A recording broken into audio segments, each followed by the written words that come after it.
ప్రతి ఒక్కరూ సేవాభావాన్ని పెంపొందించుకోవాలి. ఆర్ఎస్ఎస్ విభాగ సంచాలక్ డాక్టర్ భీమనాథ్ శంకర్. సమాజంలో ప్రతి ఒక్కరూ సేవాభావాన్ని పెంపొందించుకోవాలని ఆర్ఎస్ఎస్ కరీంనగర్ విభాగ సంచాలక్ డాక్టర్ భీమనాథ్ శంకర్ అన్నారు. వాల్మీకి ఆవాస సేవా భారతి ఆధ్వర్యంలో గత 10 రోజులుగా నిర్వహిస్తున్న సంస్కార సాధన శిబిరం ముగింపు కార్యక్రమంలో భాగంగా చిన్నారులచే వివిధ సాంస్కృతిక కార్యక్రమాలు జగిత్యాల వాల్మీకి ఆవాస ఆవరణలో నిర్వహించారు.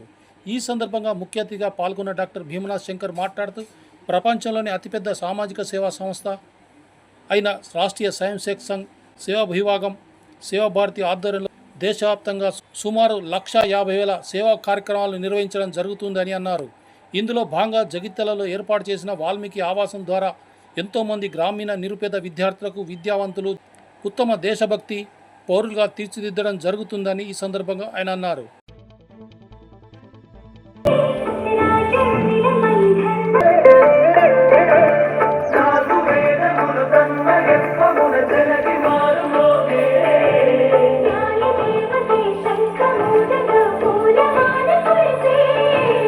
రాజమకుటమే ఒసగెలి నవరత్న కాంతి నీరాజన సూర్యవంశ సింహాసనం పులకించి చేసే అభివందనం సామ్రాజ్య లక్ష్మీ పాద స్పర్శకి పరవశ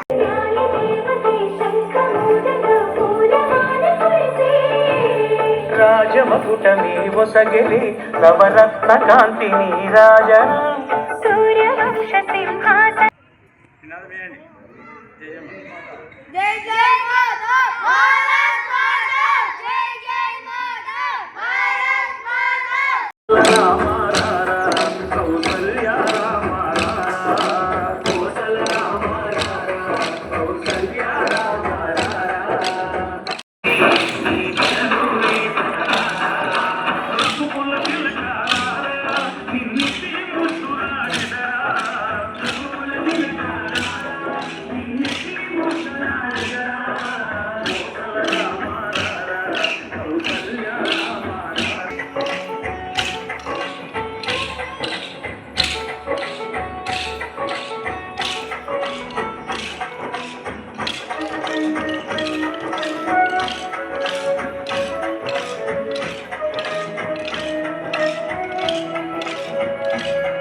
మన భవిష్యత్తులో మనం ఏ పని చేయాలనుకున్నా ముందు నిజాయితీ అవసరం, అలాగే ఒక క్రమశిక్షణ, ఒక పట్టుదల.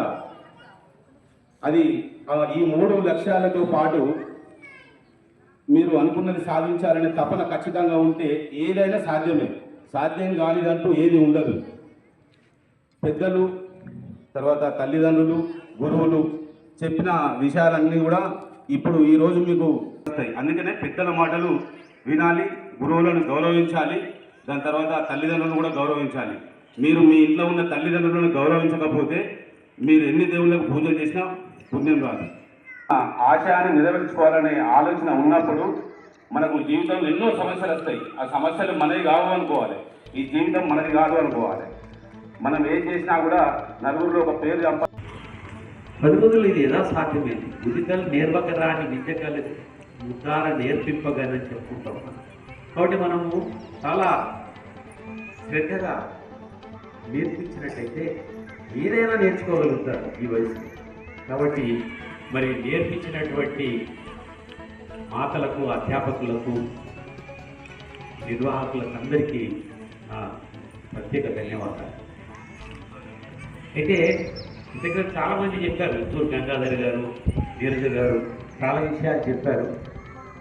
చదువు అనేటువంటి విషయాన్ని నన్ను మదన్జీ కూడా చాలా విపులంగా మీ అందరికీ చెప్తుంటారు.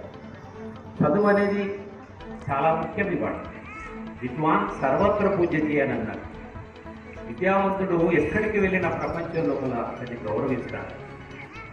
కాబట్టి మనము అందరము విద్యావంతులుగా తయారు కావాలనేటువంటిది మన లక్ష్యం. ఇంతక్రితం పిల్లలు ప్రదర్శించిన దాని లోపల బాబాసాహెబ్ అంబేద్కర్ భారత రాజ్యాంగ నిర్మాత మెహర్ కులంలో, ఒక అంటరాని కులంలో జన్మించి ఆయన చదివిన డిగ్రీలు మీకు చెప్పినట్టయితే ఒక 2 పేజీలు రాయాల్సి వస్తుంది. అన్ని డిగ్రీలు ఉన్నాయి వారి. FA, BA, MA, literature, doctor of science, వారెట్ లా, ఈ విధంగా పోతుంటే చెప్పుకుంటూ పోతుంటే మరి ఆయన డిగ్రీలే అన్నీ. ప్రపంచంలో ఎవ్వరు కూడా అంత చదవలేదు. మరి మెహర్కులలో అవకాశాలు లేకున్నా కానీ మరి అందిపుచ్చుకొని మన ప్రపంచం లోపల ఒక అగ్రగామి నాయకునిగా, ప్రపంచ నాయకునిగా ఎదిగారు. ఇవాళ వారి జయంతిని ఏప్రిల్ 14వ తేదీని ప్రపంచం లోపల విజ్ఞాన దివస్ అని చెప్పి ఇవాళ ఐక్యరాజ్య సమితి నిర్వహించుకుంటున్నటువంటి విషయం మనకు తెలియాలి. అంటే ప్రపంచమే గుర్తించినటువంటి మనం చదువుకున్నట్టయితే ఆ స్థాయికి ఎదగగలుగుతాము. ఇందులో ఎంతమంది వివేకానందులు ఉన్నారో, ఎంతమంది అరవిందులు ఉన్నారో, ఎంతమంది రమణ మహర్షులు ఉన్నారో, ఎంతమంది అంబేద్కర్లు ఉన్నారో మనకు తెలియదు. తరగతి మన భారతదేశ నిర్మాణానికి మరి ప్రగతి మెట్లు. కాబట్టి తరగతి గదిలోనే తయారవుతారు భారతదేశం. సో తరగతి గది లోపల మీరు నేర్చుకునేటువంటి విద్య ఇక్కడ ఉన్నటువంటి మరి అధ్యాపకులు అందించినటువంటి దాన్ని అందిపుచ్చుకొని మీరు ఆ అవకాశాన్ని మరి చాలా చక్కగా వినియోగించుకోవాలని చెప్పి నేను మనవి చేస్తూ బాల్యంలోకి మళ్ళీ తెప్పించినటువంటి అశోక్ సార్ గారికి ప్రత్యేక ధన్యవాదాలు తెలియజేసుకుంటున్నాను ఆహ్వానించినందుకు. మొక్క వంగంది మాను వంగుతుందా కాబట్టి చిన్నతనంలోనే మనకు సంస్కారం అనేది నేర్పిస్తారు.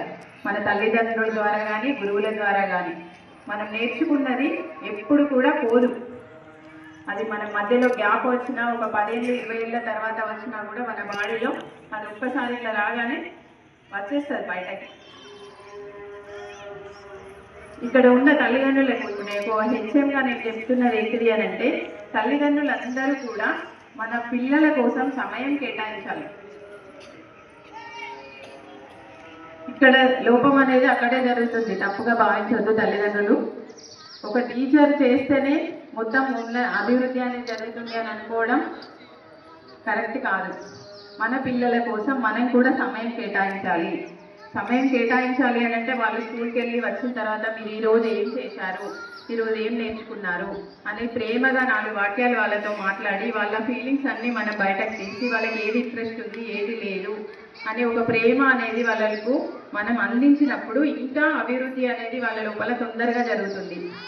ఒక టీచర్ పిల్లలకు విద్య మరియు ఆవాసం, రెసిడెన్స్, ఫుడ్, అదేవిధంగా అనేక రకమైనటువంటి శిక్షణలు కూడా ఇచ్చి ఎంతోమంది పేద పిల్లలకు ఇది ఒక దేవాలయంగా రూపుదిద్దుకుంది.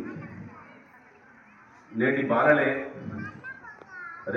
రేపటి భారత పౌరులు అనే విధంగా మీరు భవిష్యత్తులో జ్ఞాన భండాగారాలు అంటే ఈరోజు మీరు నేర్చుకునే ఈ విద్యలన్నింటినీ కూడా భవిష్యత్తులో మీ జీవితానికి ఒక మార్గదర్శకం. అలాగే గత 10 రోజుల నుండి కొన్ని ఏరియాలను వాడకట్లను ఎంచుకొని వీరు స్వయంగా అక్కడ వాలంటీర్స్ని పెట్టి ట్యూషన్ చెప్పిస్తూ అలాగే ఈ 10 రోజుల వేసవికాల శిక్షణ శిబిరాలను కూడా నిర్వహించి ఈరోజు ముగింపు సందర్భంగా ఈ కార్యక్రమం చేయడం జరిగింది. రెండోది ఏంటంటే పిల్లలు ప్రతి ఒక్కరు కూడా గుర్తుంచుకోవాల్సిన విషయం ఏంటంటే మీరు భవిష్యత్తులో ఉన్నత స్థానానికి ఎదగాలి అనుకునే ఆలోచన ఉంటే మీరు ఇప్పటి నుండే ఒక పట్టుదలతోటి ఒక ఆశయాన్ని నిర్దేశించుకోవాలి. ఆ ఆశయాన్ని నిర్దేశించుకొని ఆశయానికి అనుకూలంగా మీరు ముందుకు సాగాలి అనుకున్నప్పుడు కొన్ని సిస్టమేటిక్స్ మీకు అవసరం. ఆ సిస్టమేటికే మన సేవాభారతి ఆధ్వర్యంలో నేర్పిస్తున్న సంస్కరణలు.